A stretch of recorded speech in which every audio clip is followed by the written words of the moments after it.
You're listening to The Purple Stethoscope. I am your host, Devyn Nixon, family nurse practitioner.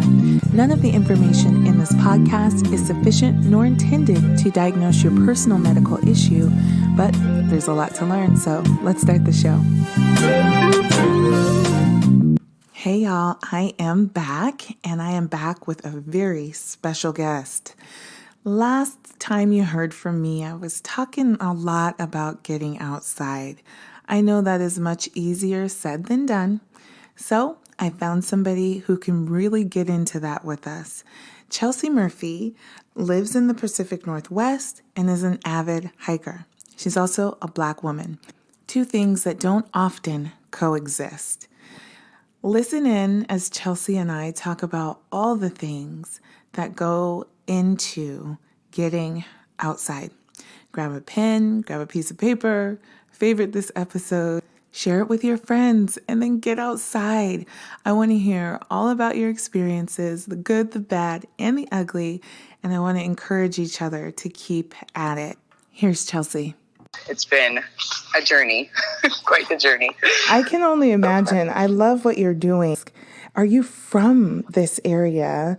And if so, are you I call myself a first generation integrant because my parents grew up in segregation. So there's a lot of parallels with first generation Americans as far as parents just not getting what it's like growing up in an integrated world. Did you grow up in this area? So originally, my family lived in San Diego. Gotcha. And so we moved up to Washington when I was about 10. My whole family. I've got some siblings and everything. And so my mom and dad moved us up here. And so, I've been here for quite a while, but I don't have my grandparents, my aunties and uncles, they are not here. So my mom and dad did not grow up here in the Pacific Northwest. And so I would say that we are the first to be here and stay here for any extended period of time. Yeah, definitely. That's definitely similar to my story. My dad was active duty military, and that's how we got here. So we didn't have grandparents or cousins or aunties and uncles, but I definitely have adult siblings. And, my kids who live here in Washington, they have cousins and grandparents and all of that. So, yeah, it's a little different for us versus our kids who have known nothing else.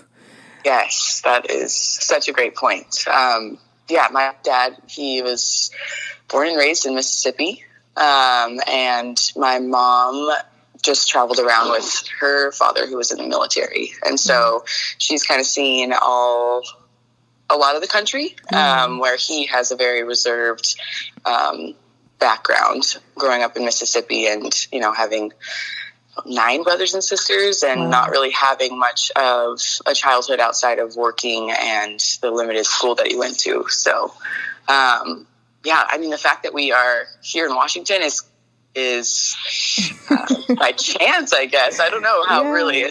My mom and dad came here following a church that they still both attend. So, it's just kind of an interesting thing that happened with our family, but we're here. And my daughters, after living over on the west side of Washington, we now live kind of in the heart of the mountains, and it's a super small area, and they don't know any different. Like you said, they only know the mountains, and they only know kind of the childhood that we've created around them. My husband grew up here in this small town, and so he's very familiar. He's kind of showing us the ropes, and that's so nice to have. Yeah, it is. I think that if it weren't for him, I wouldn't be here. I can see that for sure. If it weren't for him, I would not be here because it's not what I know. It's not how I grew up. But I'm very interested. Actually, it's been fun. It's been a learning curve, but it's definitely spiked my love for the outdoors. And everything that we could ever want as far as hiking and getting outside with our girls is at our fingertips. And so that does make life easier when you want to do those kinds of things. Absolutely.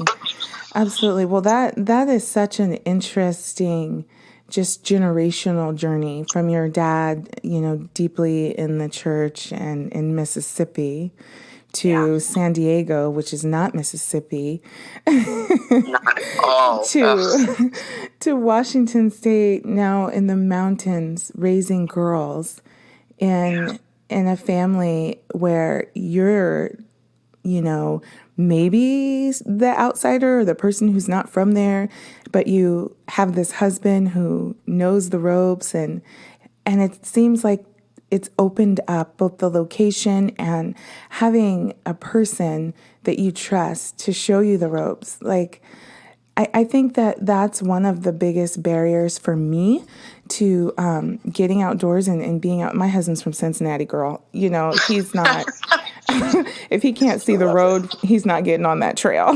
Yeah, totally understand. What was the most surprising thing you discovered getting outdoors as a personal practice, not being drug out or, a women's retreat for 3 days, but as a personal practice for yourself because you want to be there, because you connect in some way? What's been most surprising? Yeah, so I will say, since my husband did grow up here, he was drug out a lot by his dad going backpacking, and, all of his friends wanted to go hiking, or he spent a lot of time in the mountains snowboarding. So he kind of got burnt out. I want to say, like, he doesn't really have like a really strong connection to hiking or backpacking. He loves to camp and do all that stuff, but for the most part, it's just been me. I am kind of that person that initiates the adventures a lot of the time, just because I'm not burnt out at all from it. There's so much I haven't seen, and so it is me a lot of the time. He has a full-time job, so he is busy. I'm at home with my girls 100% of the time, and so I think the most surprising thing in getting outdoors, whether it's with my friends or with my kids, is the lack of diversity I'm seeing on the trail. And as I'm, combing through my personal Instagram page and or just being physically present out in nature, I'm just not seeing other people, let alone other moms like me.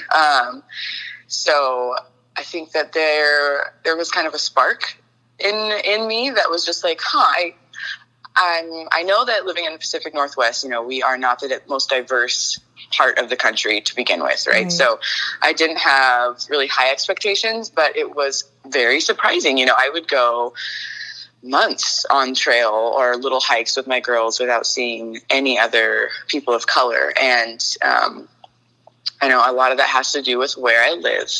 There aren't very many others. I could probably count them on one hand, but we are in a tourist location. So with that, there are people of all ethnicities and things coming from all over the country and all over the world, really, to visit where we are. So I thought that maybe, that would change the things that I'm seeing out and hiking or camping, but really it's shocking, almost to the point where even when I see another person of color, either when I'm camping or hiking, I'm like, I get the face, like, oh my gosh, look at, I want to go over there. I want to say hi. I want to, introduce myself, see where they're from, how far did they travel, and I just am always surprised by that. And I know with my Instagram, I have kind of started unpacking the why. Yes. Why is that? Why are we seeing less people on trail? And it's discouraging, when you come to the point where you see history of how Black people weren't allowed in public lands, and there just wasn't a time where it was not against the law, and then all of a sudden it was, and people were afraid, and Black people were afraid to go in the outdoors. And it's just this really sad trail you find when you start to Google some of these things as to why you don't see as many Black people in the outdoors as you do other ethnicities. And it still surprises me because then there's me, right? Then there's you. me. And I have to say, listening to you, well, first of all, let me back up and just say, I 100% thought that your husband drug you out there and you had a good experience and continued doing it. And I'd never read that. You never posted anything to that effect from what I've seen. Yeah. But that was 100% my assumption. And so as I'm listening to you talk, I'm also questioning, okay, why did I think that? When you touched on fear, that really struck a chord with me. And it's like, no, nobody drug her. She's just fearless. That is, I mean, I really, truly commend your bravery. One of the things that I learned and have had to unlearn going to a white high school was that I couldn't trust white people.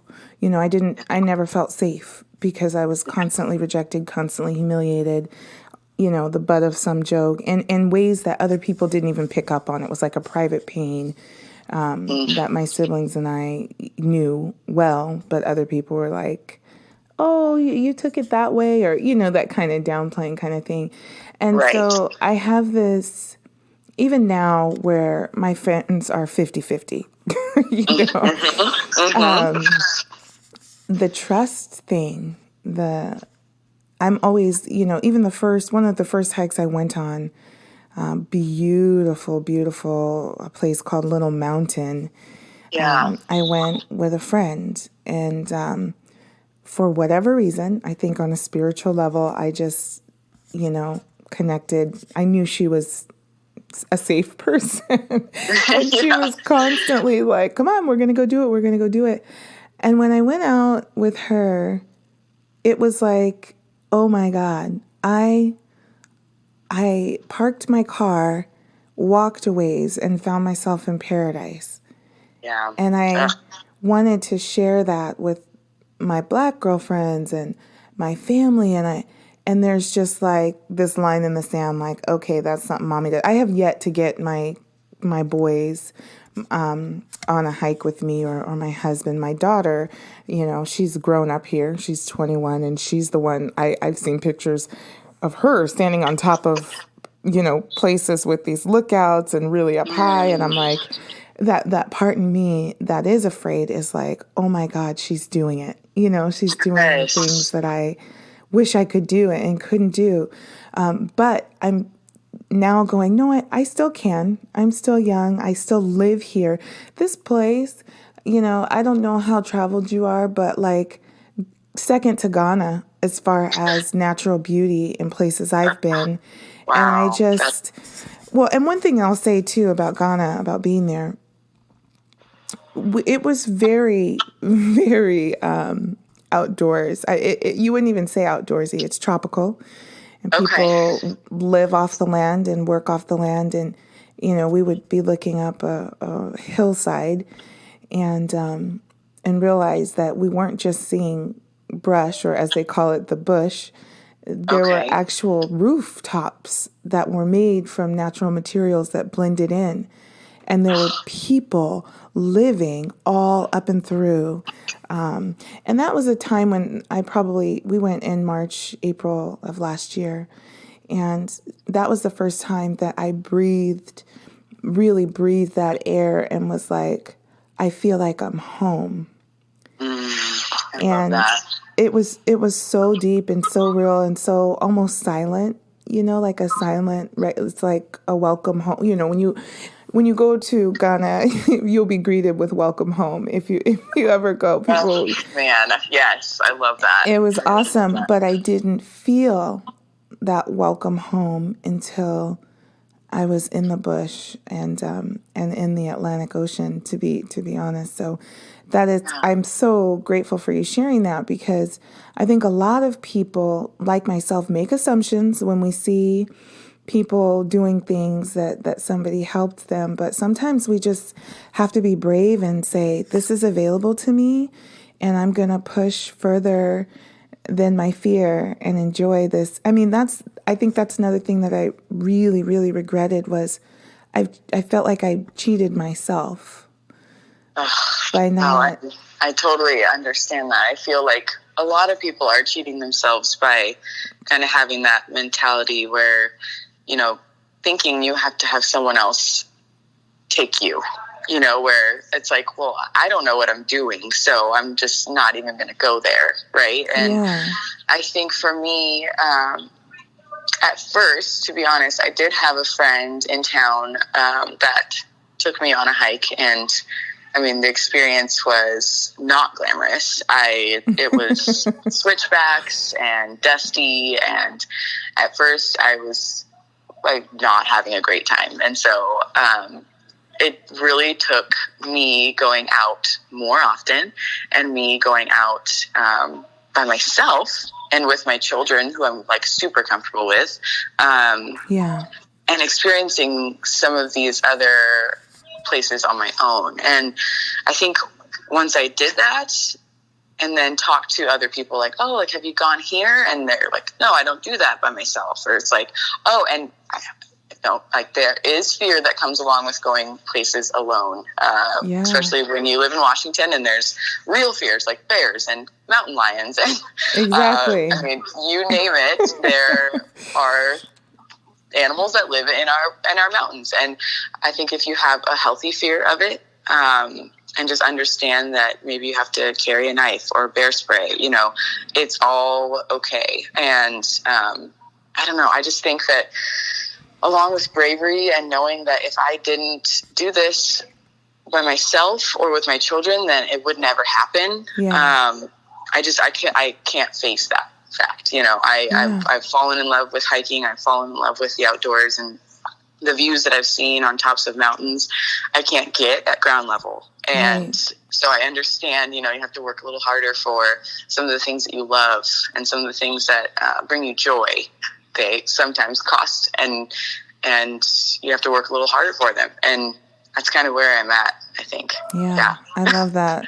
The things that bring you joy, sometimes you have to work a little harder. There can be some breakthrough.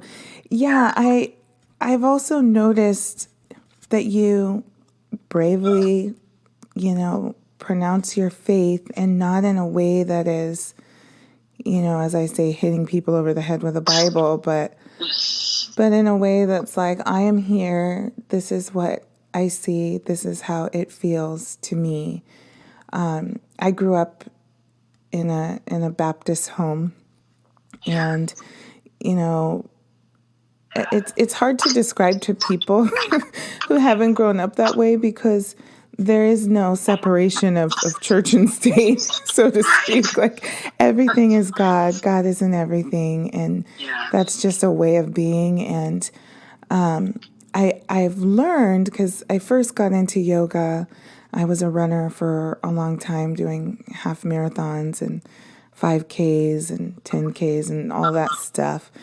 And I've learned that there's a spirituality with the groups and the people who participate in these sort of things. It's almost like their church. And I'm curious, for you, how do you reconcile your faith with a spiritual experience intertwined with practices like forest bathing, as some folks call it, or yoga, and I'm asking this as somebody who is a believer and who does participate, just out of curiosity, how do you reconcile that? That's a great question. I would have to say, I guess I should start, like, I grew up in a Christian home as well. I mentioned my mom and dad both are believers, and, I did have those rough years in my 20s where I kind of went off and did my own thing, with God always in my heart and right there with me. There were several times where it could have gone either way, and God is always right there with me. And I think after motherhood and just, moving to a town where I am the ultimate minority, and, where I almost always feel like something's missing, or I'm alone here.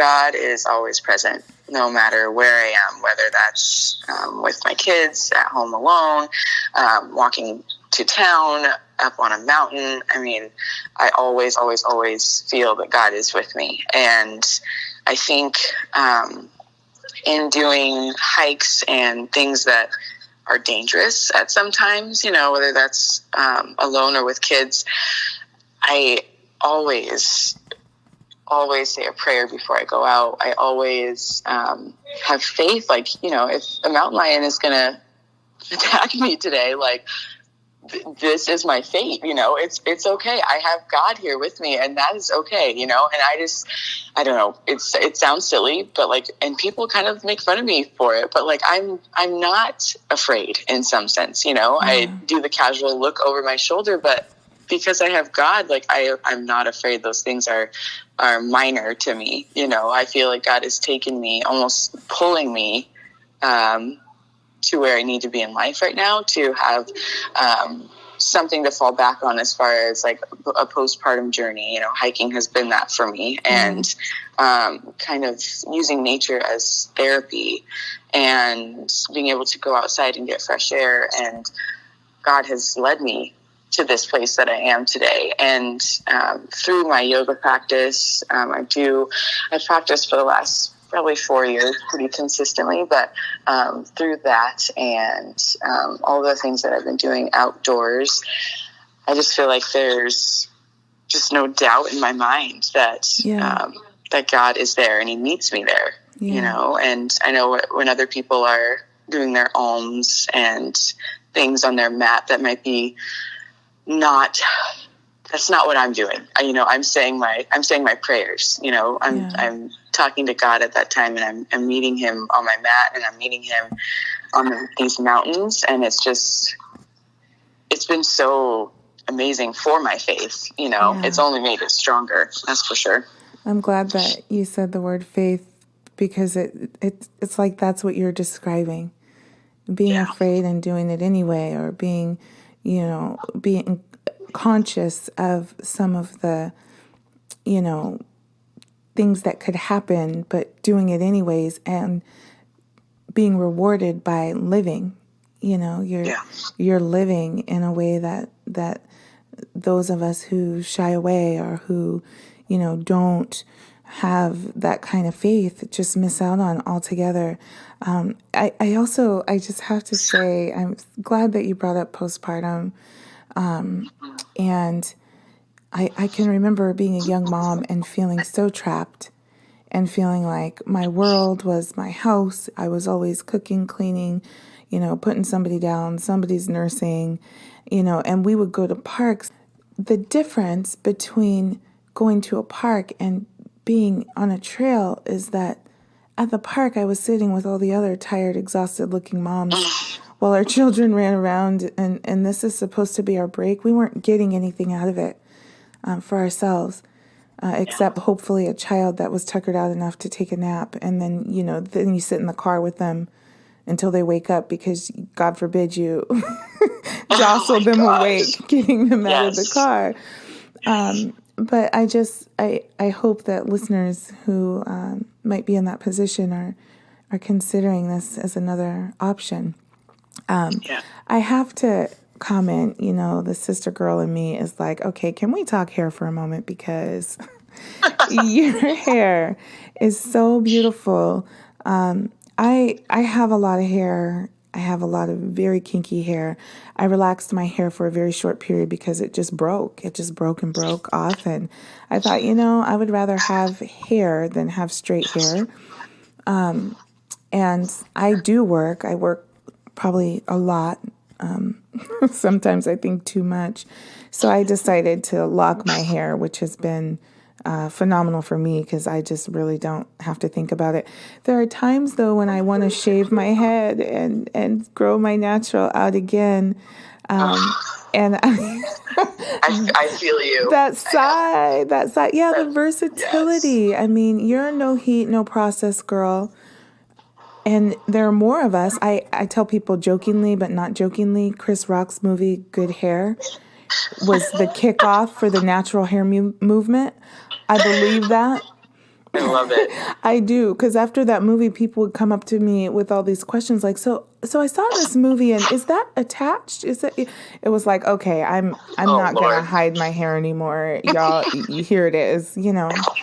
What are your top 3 hair tips for women who are considering getting outside? But I'm sorry, your top 3 hair tips for Black women with natural hair.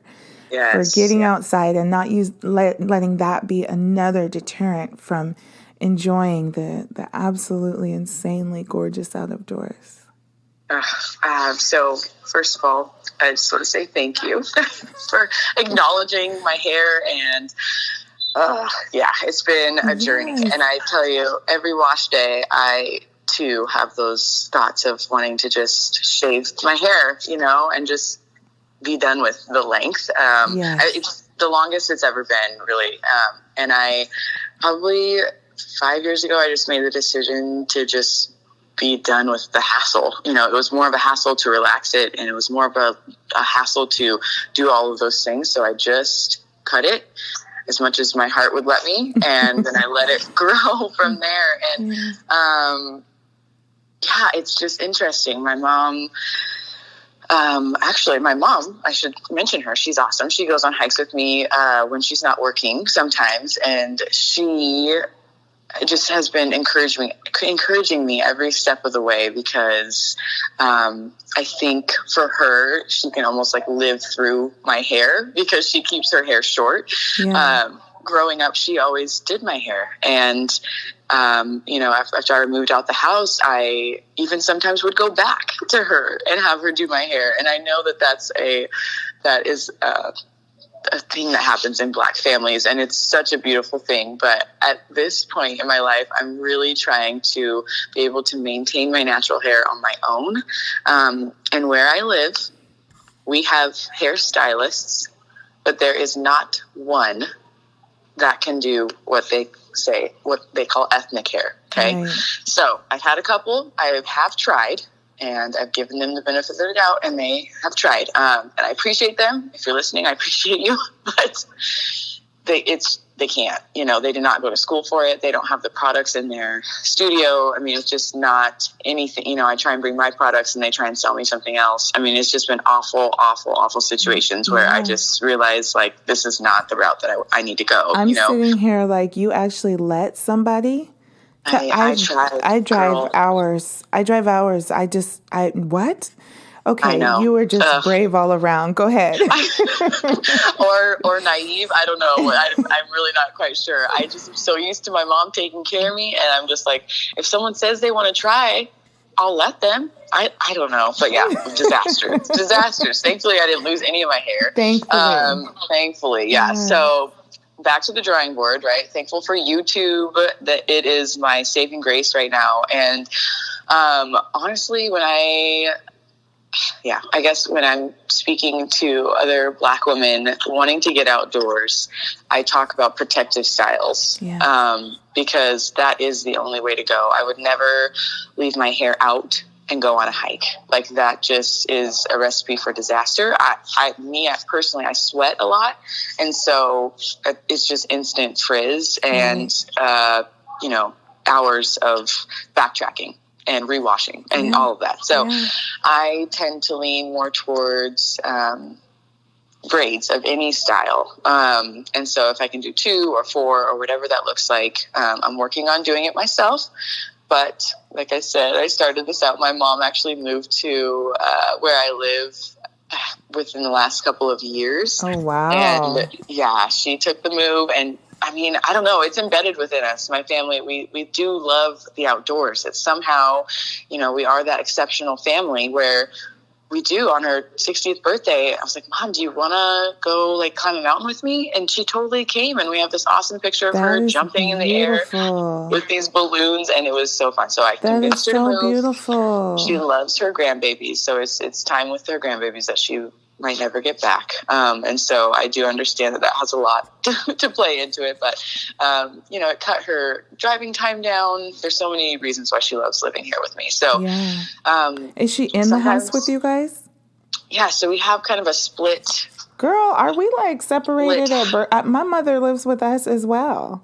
Oh my gosh, I love it. I love it. Yeah, we have an apartment that we kind of attached on, and she's over there, and it's perfect. I mean, she works full time, but when she's not, she's fully committed to just being with our family, and it's really awesome. She's so super helpful, and yes, she'll do my hair every so often. So as I'm learning my braids, and shame on me for not learning this sooner, but I had her. I want to say though, I think it's great that because one of the things that's frustrating is when people say, well, I just do XXX, and you look and you're like, oh, you're a professional hairstylist.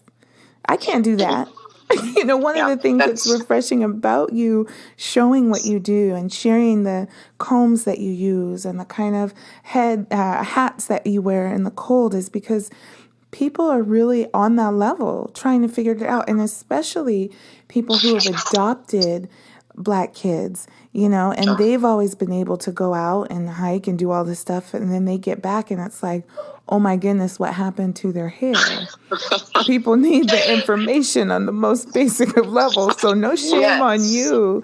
Good for you. I do. I share that as much information as I remember to on my page, because you're right. I think that there are people out there that are curious, she's going hiking. Like, what is she doing with her hair? No, impossible, right? So, but it's not impossible. Protective styles have been my best friend.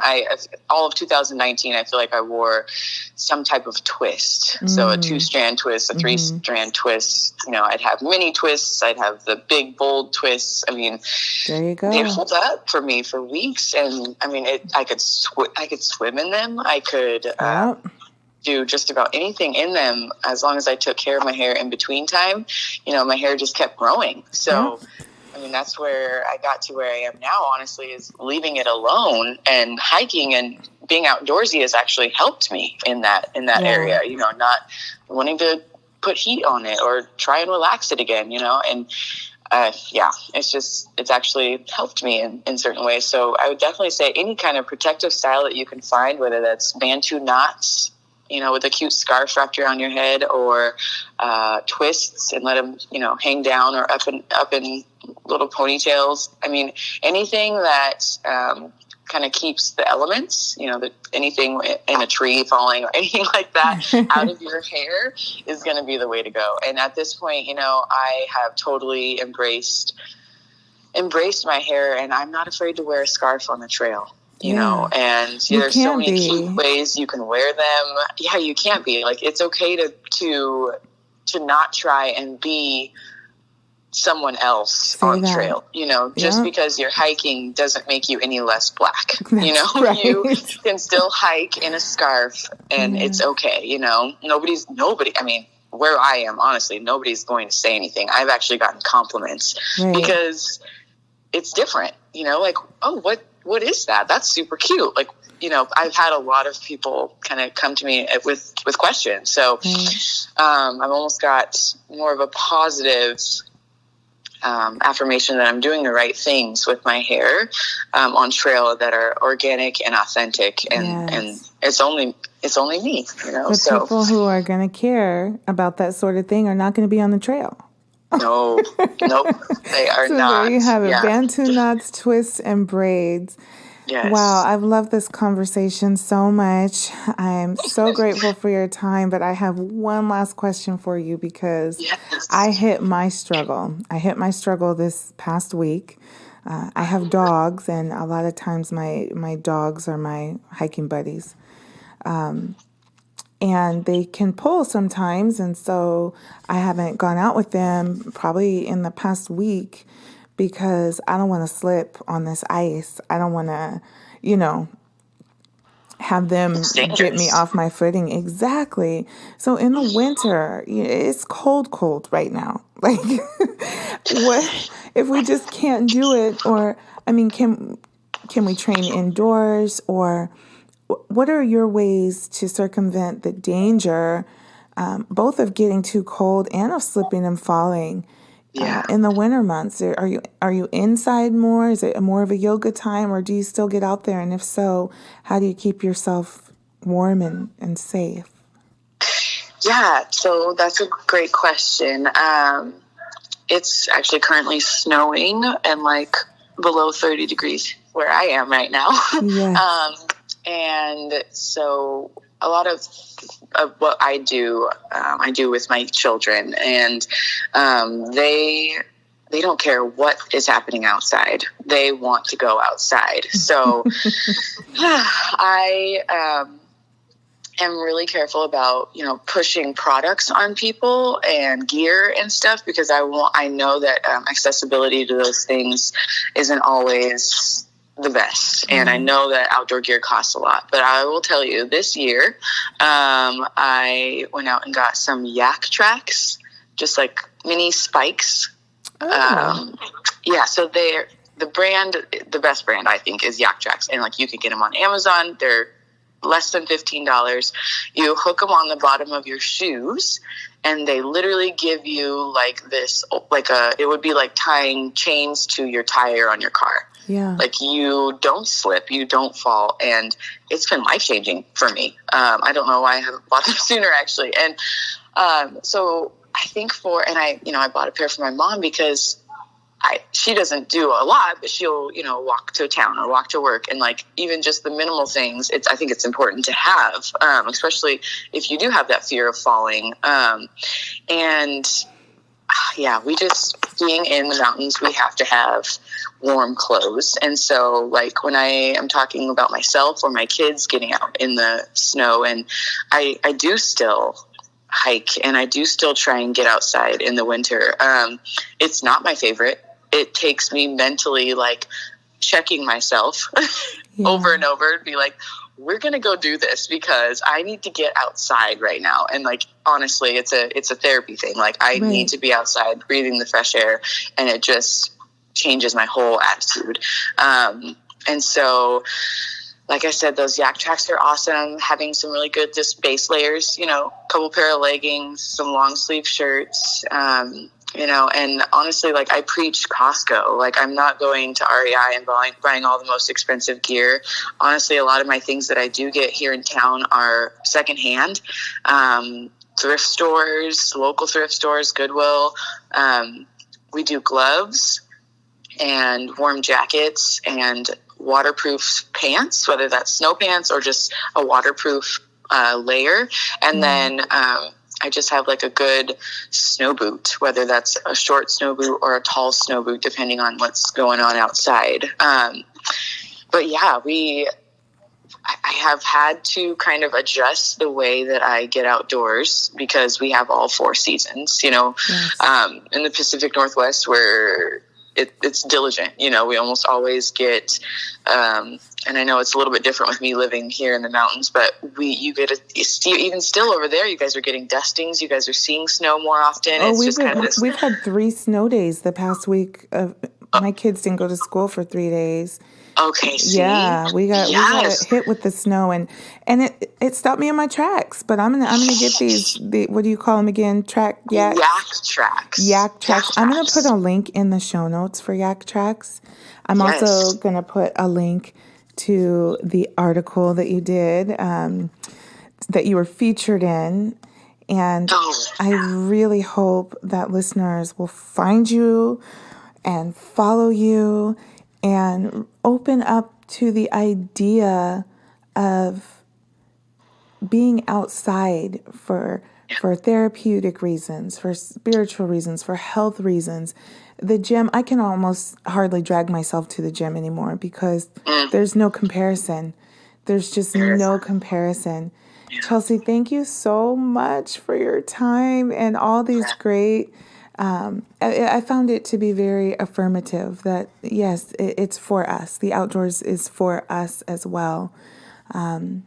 Where can listeners find you in the East Streets? Yes, so I am right now actually only on Instagram. I've been playing around with the idea of a YouTube channel, but I'm just not there yet. But yeah, so she_colors_nature. She Colors Nature on Instagram, and I would love for any or all of you to come and follow my page and just continue to be encouraged. am currently working on just like a series where I'm breaking down stereotypes and barriers that have been placed on Black people historically.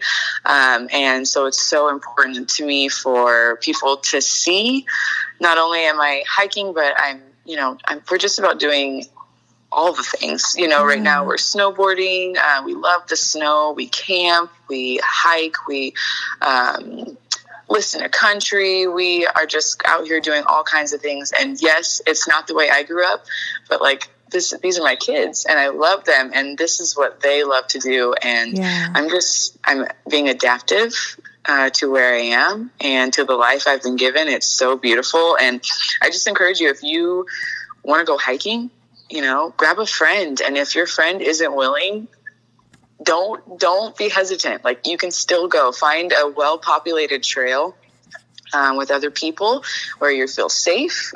Something that is super awesome to use is the AllTrails app.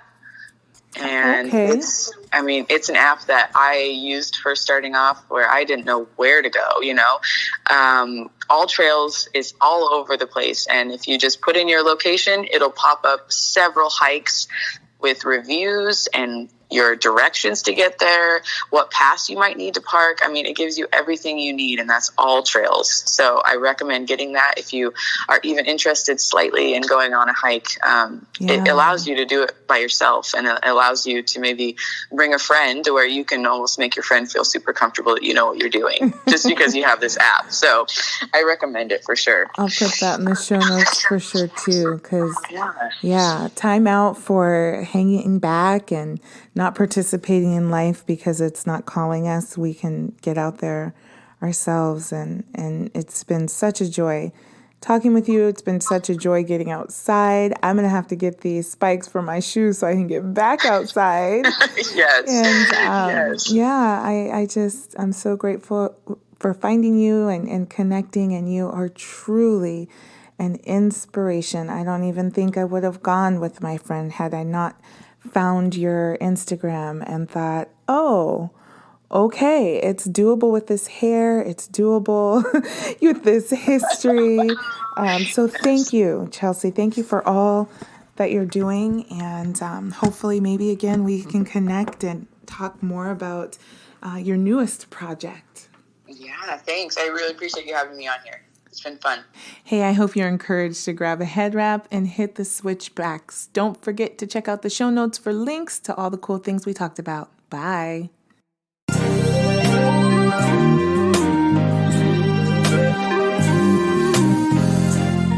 Thank you for listening to The Purple Stethoscope. I'm your host, Devyn Nixon, family nurse practitioner. You can find me on social media at DTheNP. That's on Twitter, Facebook, Instagram, and now Patreon. If you liked what you heard, go ahead and share this episode, and then head over to Patreon to see how you can further support this work.